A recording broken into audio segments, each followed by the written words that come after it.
आज से 50,000 साल बाद ये धरती बर्फ से ढक जाएगी क्योंकि धरती की 6th आइस एज दस्तक देने वाली है। और इसका कारण ह्यूमन एक्टिविटीज नहीं बल्कि एक ऐसा सीक्रेट इवेंट होने वाला है जिसने आज से 2.6 मिलियन साल पहले पिछली आइस एज को भी ट्रिगर किया था। इस सीक्रेट इवेंट का कनेक्शन हमारी धरती से नहीं है, पर ये हमारी लाइफ को खत्म कर सकता है। ये सोलर सिस्टम के किसी कोने में भी नहीं हुआ था, पर इसने पिछली आइस एज के दौरान हमारे सूरज के पूरे डिफेंस सिस्टम को तोड़ कर रख दिया था। Space.com के इस आर्टिकल की माने तो धरती पर आने वाली आइस एज का कारण एक इंटरस्टेलर क्लाउड है।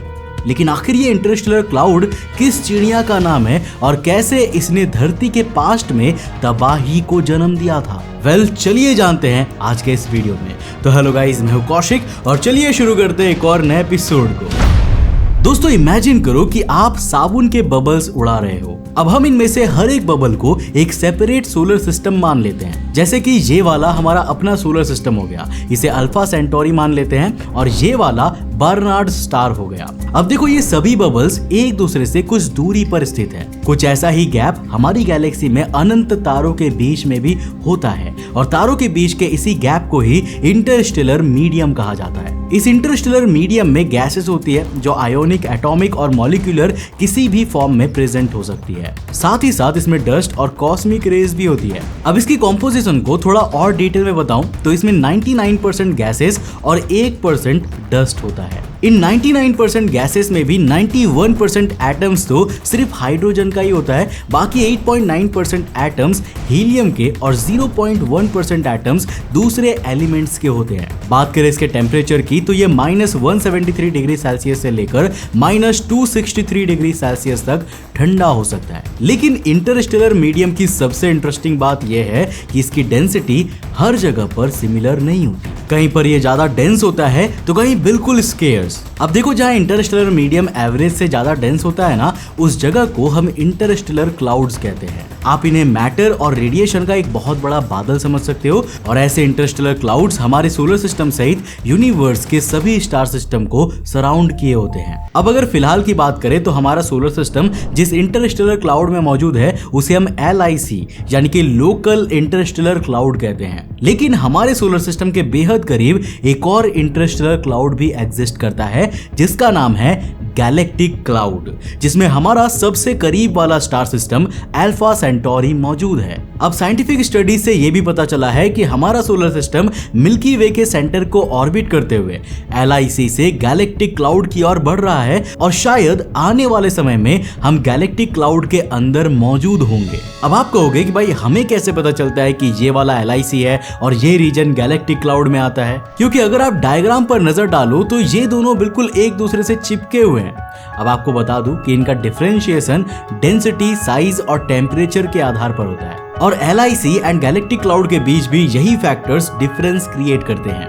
पर एक ऐसा भी फैक्टर है जिसमें ये दोनों एक ही कैटेगरी में आता है और वो है कॉम्पोजिशन, जिसके आधार पर इंटरस्टेलर क्लाउड्स को दो कैटेगरीज में बांटा गया है, H1 रीजन और H2 रीजन। अब देखो H1 रीजन उसे कहते हैं जो न्यूट्रल एटॉमिक हाइड्रोजन से बना हुआ होता है और जिसमें हीलियम की मात्रा भी काफी ज्यादा होती है। LIC और गैलेक्टिक क्लाउड दोनों ही H1 रीजन में ही आते हैं। वहीं H2 रीजन हम ऐसे इंटरस्टेलर क्लाउड्स को कहते हैं ना जहां आयोनाइज्ड हाइड्रोजन की मात्रा बहुत ज्यादा होती है जबकि हीलियम और बाकी एलिमेंट्स बेहद कम या कहे तो ना के बराबर मौजूद होते हैं। यानी कि इंटरस्टेलर क्लाउड्स के बीच डेंसिटी, साइज, टेम्परेचर और यहां तक कि कॉम्पोजिशन में भी डिफरेंसेस हो सकते हैं। लेकिन अब सवाल ये आता है ना कि मिल्की वे के अराउंड अपनी असीम यात्रा के दौरान जब हमारा सोलर सिस्टम एक इंटरस्टेलर क्लाउड से दूसरे इंटरस्टेलर क्लाउड में एंटर करता है तो क्या सोलर सिस्टम में कुछ चेंजेस भी होते हैं? और अगर होते हैं तो क्या इनका असर धरती की क्लाइमेटिक कंडीशंस पर भी पड़ता है? देखो रियलिटी ये है कि इंसानों के पास अभी भी इस सवाल का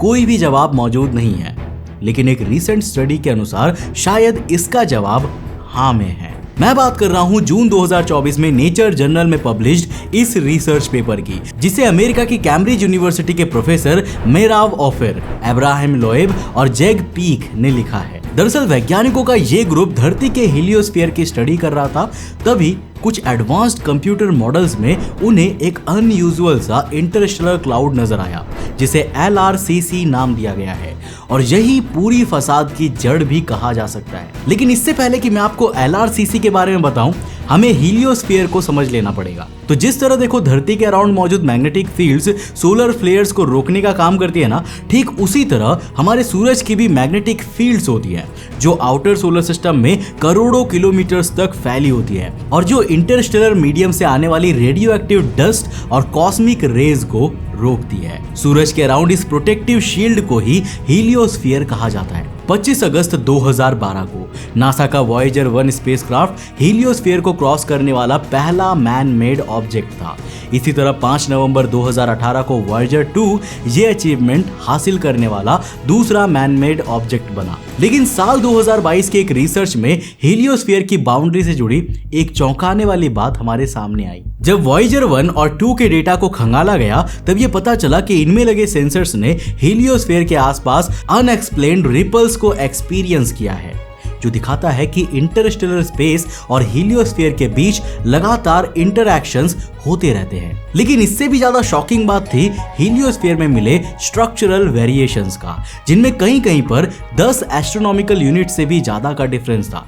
ये डिस्टेंस सूरज और सैटर्न के डिस्टेंस से भी ज्यादा है। अब इसे ना थोड़ा आसान शब्दों में समझते हैं तो देखो, हीलियोस्फीयर किसी सोप बबल की तरह राउंड शेप का नहीं होता, बल्कि ये एक कम हवा वाली बास्केटबॉल जैसा होता है, जहां कहीं कहीं पर आपको सेंटर और एज के बीच बड़ा डिफरेंस देखने को मिल सकता है। जाहिर सी बात है कि इन स्ट्रक्चरल वेरिएशंस का कारण इंटरस्टेलर स्पेस और हीलियोस्फीयर के बीच होता इंटरैक्शन ही है। हालांकि देखो, सोलर सिस्टम के साइज के कंपैरिजन में 10 एस्ट्रोनॉमिकल यूनिट्स के वेरिएशन इतने बड़े तो बिल्कुल भी नहीं है कि वो इनर सोलर सिस्टम तक कोई असर डाल सके, और शायद धरती पर तो इसका असर नेग्लिजिबल ही पड़ेगा। लेकिन फिर तभी जब वैज्ञानिक सोलर सिस्टम के सराउंडिंग में मौजूद इंटरस्टेलर क्लाउड्स का मैप बना रहे थे ना, तब वो कंप्यूटर मॉडल्स के जरिए एनालाइज करते हैं कि पास्ट में हमारा सोलर सिस्टम किन किन इंटरस्टेलर क्लाउड से होते हुए या उनके करीब से होकर गुजरा होगा। इसी दौरान उनकी नजर LRCC पर पड़ती है, जिसका फुल फॉर्म है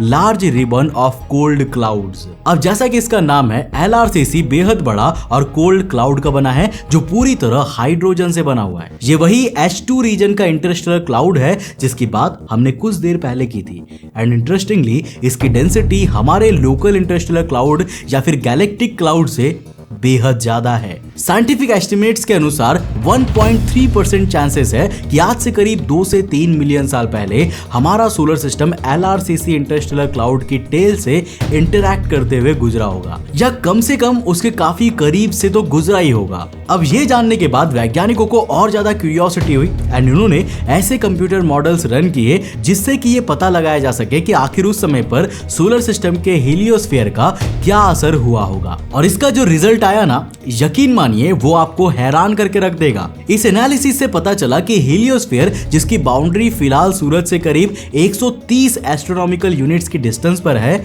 वो उस सिचुएशन पे 0.22 एस्ट्रोनॉमिकल यूनिट्स पर पहुंच गई थी। यानी धरती, वीनस और मरकरी सभी इनर प्लैनेट्स इंटरस्टेलर मीडियम के सामने एक्सपोज हो चुके थे, जहां LRCC के एक्सट्रीम कोल्ड मैटर और रेडिएशन का राज था। लेकिन क्या सबूत है कि ऐसा सच में हुआ था? आफ्टर ऑल साइंटिफिक एस्टिमेट्स ने सोलर सिस्टम और LRCC के इंटरैक्शन की सिर्फ 1.3% चांसेस ही तो बताई है। वेल, इसकी रियलिटी जानने का एक मैट्रिक्स है आयरन 60 और प्लूटोनियम 244 की खोज करना, जिनकी मात्रा इस एनालिसिस के अनुसार काफी ज्यादा बढ़ जानी चाहिए। नाउ इंटरेस्टिंगली, वैज्ञानिकों को अंटार्कटिका की बर्फ के नीचे और मून से लाए गए सैंपल्स में आयरन 60 के ट्रेसेस मिले हैं, जो 1.7 से 3.2 मिलियन साल पहले के बताए जाते हैं।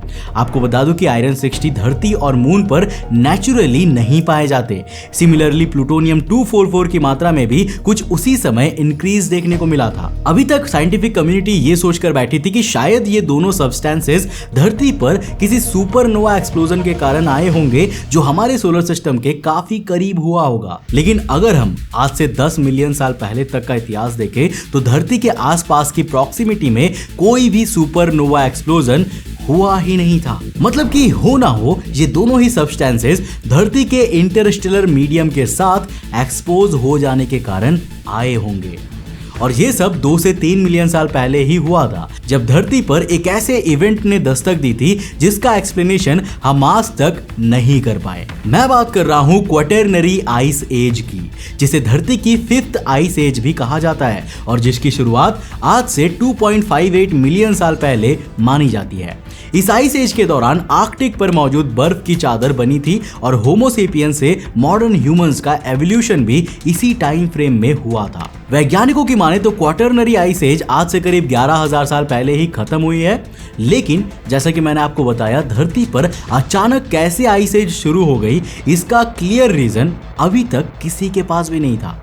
मेजॉरिटी ऑफ वैज्ञानिक यही मानते हैं कि उस दौरान धरती की ऑर्बिट में एक शिफ्ट आया होगा, जिसके कारण हमारी प्लैनेट का क्लाइमेट चेंज हो गया होगा और इसका अंजाम हमें आइस एज के रूप में देखने को मिला होगा। पर भाई, आखिर धरती की ऑर्बिट में ये शिफ्ट कैसे आया था, इसका जवाब किसी के पास नहीं था। लेकिन शायद इस रीसेंट स्टडी ने इस राज से पर्दा उठा दिया है। साथ ही साथ हमें एक चेतावनी भी दी है कि आने वाले समय में जब सोलर सिस्टम एक बार फिर किसी दूसरे इंटरस्टेलर क्लाउड में एंटर होगा, तो इसका अंजाम एक नई आइस एज के रूप में देखने को मिल सकता है, जिसका सीधा सा मतलब होगा इंसानों का अंत।